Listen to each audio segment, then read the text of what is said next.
Welcome to another video from Gweilo 60. You'll notice that I'm in a new studio.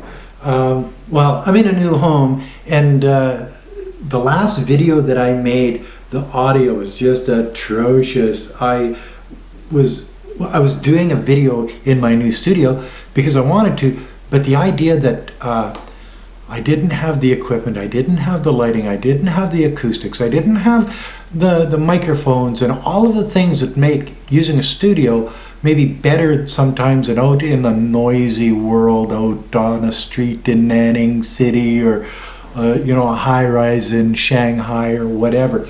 But that's really not what this video is about. It is sort of, because this is my first real video, and you're gonna have to bear with me, guys, because I'm just putting it together. I still haven't got the figure of the green screen. I haven't got the idea of the lights perfect and all of that other stuff. I haven't even gotten the idea of my microphone down right and stuff like that. You know what I mean? So give me a break and give me some time. But that's not what this video is about. What this video is about is prejudice against Chinese people by a number of viewers of this channel out there, a number of other YouTubers, other just people in the world.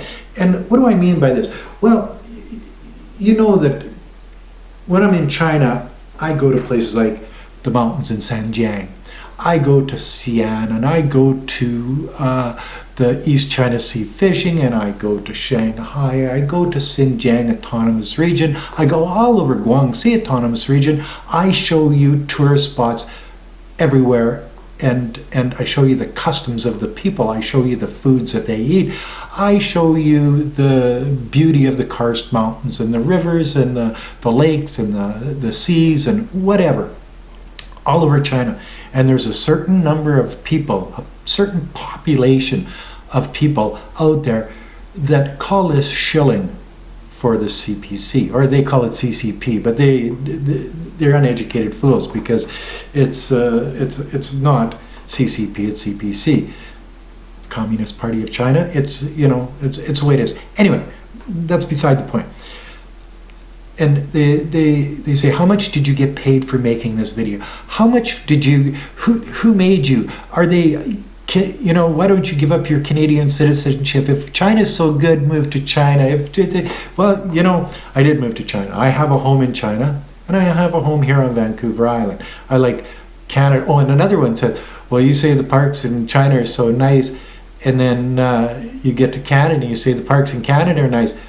Well, maybe I just see the nice in everything, rather than, oh, the guy must be a peach to live with. If they're always looking for something negative in dealing with China as a whole. But when it came back to China, I like on my Nanaimo Now channel, subscribe, go over there. It'll take a while to get monetized and whatever. But if you go over there and you watch all of the videos and you comment and you subscribe and you like and whatever, I'll get there quicker. So give me a hand there. Anyway, on my Nanaimo Now channel, I do the same thing as I do in China. I go and I do touristy stuff. I was out gooey ducking or horse clamming here the other day. Next Saturday, I think a video comes out where Wei Fong and I are in Lake Cowichan, Masachi Lake,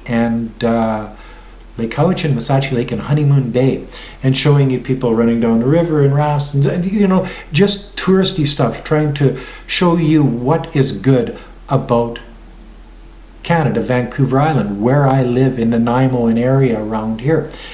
Not one comment out of 6 videos, and I don't know how many thousands of views in those 6 videos, but not one comment asked me how much I got paid for that. Not one comment called it propaganda for the Canadian government. Not one comment was negative about what I was doing in and around Nanaimo and area on Vancouver Island. But when I do the same thing in China, somehow it becomes propaganda. Somehow advertising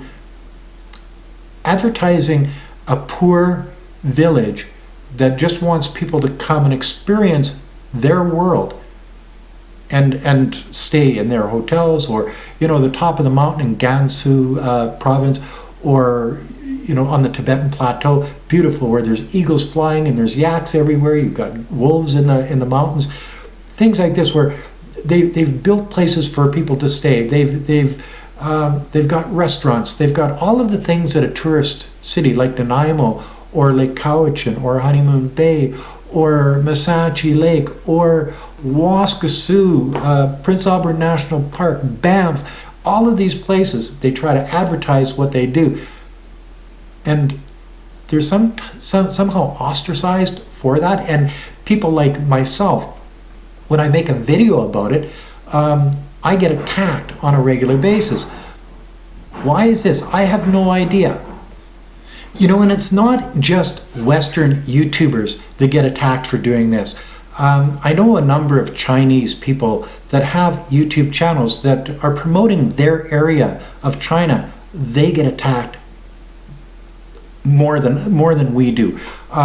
They're called government YouTube channels. They're called propagandists. They're called genocide deniers, like me. I've been called a genocide denier over and over and over again. I try to show you the good in China. I try to show you the good in where I go. I try to see the best part of the world that I'm living in at that particular time. Whether it be in Canada or whether it be in China, I still see my cup is half full, not half empty, But as there's more anti-China rhetoric going on out there, we get attacked more. Just the other day, Turd California Clown put out a video and mentioned me, not by name, but a picture of me in the video. I knew somebody had done that without even looking at the internet, because of all of the hate comments that I was getting that particular day. Why? Well, because I've been labeled as a Chinese Communist Party shill. I've been labeled as a genocide denier. I've been labeled as somebody that tries to show you the good side of what China is. But it's been twisted and turned. Yeah, Lao 86, that's the guy. What a piece of garbage, holy smokes. But anyway, but the idea that as they spread hate against China and the Chinese people, against people like myself, against Chinese YouTubers, Sigua, Billy, Douyin, whatever platform that they may be on at that particular time, showing you out there in the world that has never been to China, wants to maybe go to China, showing you what you can expect if you go to China, the food, the culture, the beauty, the traditional clothing, to the smiles on the people's faces, to all of these things. That's what they're trying to show you. They're trying to show you something that you can go and see in China if you want to. But it might make it so you actually want to go see it, because it's unique. There's so many unique things in China that it would take a lifetime for somebody like me to show you everything. That's why there's so many people from so many different areas of China doing the same thing, doing these YouTube, doing Sigua, doing Billy and TikTok, Douyin, whatever. And what do they get for praise? They get called names. They get death threats. I get death threats all the time. I've never seen anybody actually get off their ass and come over and see me. But all of the thanks that we get for doing this, dealing with China, is sort of a negative thing. But because my wife came from China and it made a good person, China can't be all that bad, right? You hear it all the time. I love the Chinese people. I just don't like the Chinese government. It's just their way of spreading hate against not only people that talk good about China, but the Chinese people, not just in China, but all around the world, even in Canada. Tell that to the Asian lady that was burnt to death the other day. The guy that did it, is being charged with first-degree murder. But as these people out there spread this hate, it spreads violence against Asian people. And as I've said before on many occasions, Chinese, Japanese, Korean, whatever. If they're Asian, they automatically look at them as Chinese. So what they're doing is they're making it more dangerous.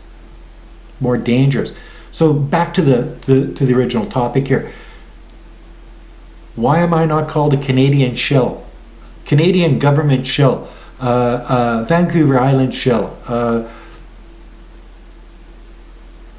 Because Canada is all that and more. We have mass shootings.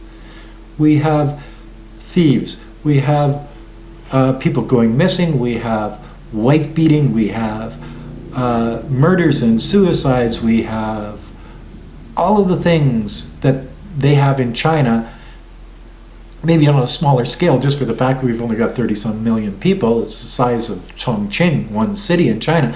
But you can see where there's a double standard when it comes to promoting a Western country, whether it be Canada, the United States, Great Britain, Australia, New Zealand, whatever, it doesn't matter, to promoting China as a place to go and visit, go and be a tourist, go and spend 6 months, 6 years with me. 19 years, guys, 19 years.